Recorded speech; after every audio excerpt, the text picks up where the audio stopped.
Hi, Kim Wozniak here. I'm thrilled to share with you the history of Hanging by a Thread, an international Mosaic project bringing awareness to the situation of Afghan women.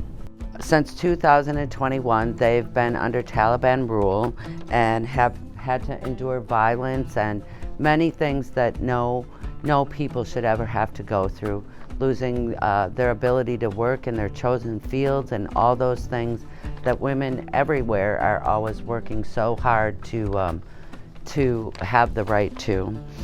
Art, poetry, and their traditional clothing was banned, and in large part that's why the scarves were inspired, so that we could show off the traditional clothing and coloring of their clothing in our medium of Mosaic. People across the U.S. sent to me these individual sections, which are approximately 4 by 9 inches. They were created on Mosaic mesh so that they could be shipped. And then some people made corners.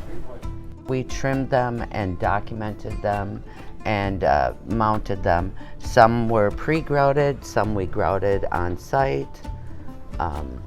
All kinds of materials are being used, from Italian smalty, tiles, stained glass, beads, all kinds of things to represent the fabrics of the Afghan women. Over 1,300 artists worldwide have participated in this project.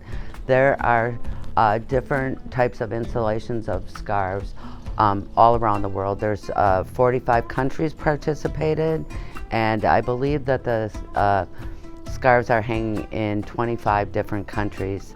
A lot of times they move from venue to venue so that they can be seen by people everywhere, so that the voice of the project stays heard. In the United States, there are 9 mosaic scarves, the work of over 80 participants. The artwork is installed at the World Bank in Washington, D.C., and now a part of the South Asia Art Collection. We hope this collective effort highlights the resilience of the Afghan culture, demonstrating its survival and reinvention as a testament to freedom and creativity. Together, we amplified the voices of Afghan women and girls in an effort to make a meaningful difference. Everyone involved and how you can view the scarf is noted in the description below.